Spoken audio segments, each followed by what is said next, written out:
আমার মনে একটা প্রশ্ন অলওয়েজ ঘুরপাক খেয়েছে সারা জীবন। উন্নত জাতি বলতে কি বোঝায়?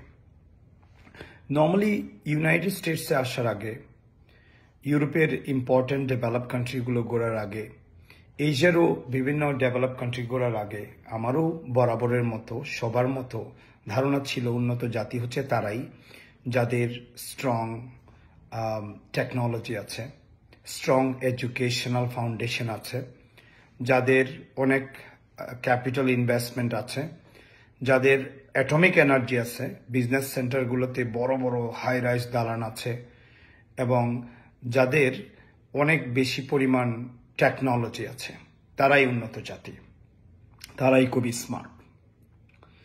তো এটা বরাবরের মতো ধারণা। কিন্তু আমি যখন ইউনাইটেড স্টেটসে আসি এবং আরও অনেক ক্যাপিটালিস্ট এবং ডেভেলপ কান্ট্রিগুলো ভ্রমণ করি, তখন গ্রাজুয়ালি আমার আনসারটার উত্তর মিলে ভিন্নভাবে। আমি যখন ইউনাইটেড স্টেটসে আমার সেকেন্ড ব্যাচেলর ডিগ্রি করছিলাম এবং আমি সেকেন্ড ইয়ারে পড়াশোনা করছিলাম, তখন আমাদের একটা ক্লাসে একটা ঘটনা ঘটে। ওই ক্লাসে একদিন আমাদের একজন ক্লাসমেট এসে বলল যে I am going to divorce, I am divorcing.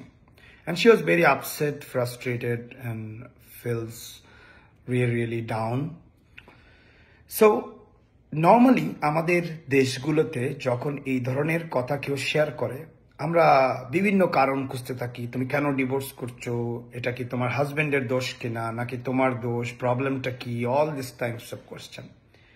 But আমি অবাক হয়ে লক্ষ্য করলাম এখানে এই ধরনের কোনো প্রশ্ন কেউ করলো না। রাদার টিচার খুব এগিয়ে এসে বলল যে আই আন্ডারস্ট্যান্ড, আমি কয়েকদিন ধরে লক্ষ্য করছিলাম তুমি ক্লাসে হোমওয়ার্কে খুব বেশি ফোকাস করতে পারছো না, and I was thinking that something is going on in your life, so how can I support you. এবং ডোন্ট ওয়ারি, আমি বুঝতে পারছি এরকম সিচুয়েশনের মধ্যে অনেক সময় তোমার ক্লাস মিস হবে, so I understand and I want support you every way I can, এবং sometimes if you cannot come to the class, it's okay, I will help you. এবং ক্লাসমেটদের মধ্যে অন্যরকম একটা ভাইব দেখা গেল। ক্লাসমেটরা এগিয়ে আসলো, সবাই বলল যে আমি জানি তোমার ব্যক্তিগত, আমরা জানি তোমার ব্যক্তিগত প্রবলেমটা আমি ডিরেক্টলি সলভ করতে পারবো না, but how can we make your life easy, how can we make your life better. তো আমি দেখলাম যে কয়েকজন তাকে ফোন নাম্বার দিয়ে দিল, বললো যে তুমি যদি ক্লাসে আসতে না পারো, ডোন্ট ওয়ারি, আমার সাথে কমিউনিকেট করতে পারো, আমি তোমার জন্য নোটগুলো করে রাখবো, ক্লাসের ইনস্ট্রাকশন, ইনফরমেশন যত কিছু লাগে এটা করব। এবং কয়েকজন এগিয়ে আসলো, উই উইল হেল্প ইউ, তুমি যখনই এক্সট্রা হেল্পের দরকার হয় we will help you.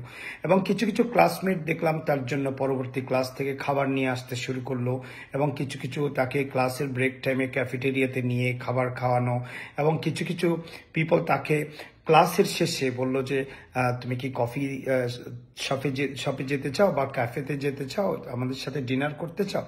And I saw that the whole class fell for supporting her.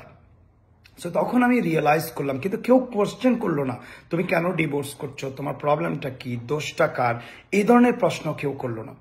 তখন আমার কাছে অভূতপূর্ব একটা অ্যান্সার চলে আসলো। আসলে উন্নত দেশ, উন্নত টেকনোলজি, অনেক ইউনিভার্সিটি এবং big army, capital, technology, all this পিপলের জন্য নয়। উন্নত জাতি তারাই যাদের উন্নত মানসিকতা থাকে। উন্নত মানসিকতা হচ্ছে অন্যের দোষ না খুঁজে কিভাবে অন্যকে এলিভেট করা যায়, প্রোগ্রেসে হেল্প করা যায়, অ্যাটলিস্ট তার দুঃখটা কিভাবে লাঘব করা যায়, এই চিন্তাটা করা। তো আমি আশা করছি যে আমার এই স্টোরি আপনাদেরকে এনার্জাইজ করবে বা ইন্সপায়ার করবে। আমাদের উন্নত মানসিকতা হোল্ড করতে হলে আমাদেরকে অন্যদেরকে জাজ করা বন্ধ করতে হবে, আননেসেসারি অন্যদেরকে কিভাবে সাপোর্ট করা যায়। এটা আমি তো একটা ক্লাসরুমের কথা বললাম, এটা ইভেন ওয়ার্ক প্লেসেও, এটা আমাদের ফ্যামিলিতেও, সোশ্যাল লাইফে মনটাকে একটু বড় করা। কারণ আপনি যখন অন্যের দোষ খুঁজে বেড়ান, আপনার মাইন্ডটা ব্লক হয়ে যায়, তখন আপনি ভালো কিছু দেখতে পান না। তাকে তো হেল্প করতে পারবেন না, আপনি সবচেয়ে বেশি ক্ষতি করছেন আপনার নিজের। আপনি নিজে বুঝতে পারছেন না যে আপনার কি করা উচিত। যখন আমরা মাইন্ডটাকে ওপেন রাখি, আমার মাথার ভিতরে জাজ যেটা থাকে, মানে ক্রিটিক, সমালোচক যেটা থাকে, এটাকে সরিয়ে আমি জাস্ট খালি চোখে দেখার চেষ্টা করি, তখন দেখবেন আপনি অনেক ভালো কিছু দেখতে পাবেন। যা যে সামনে আছে তাকেও হেল্প করতে পারবেন, নিজেকেও হেল্প করতে পারবেন। সো উন্নত মানসিকতা হচ্ছে উন্নত চোখে দেখার ক্ষমতা। Thank you.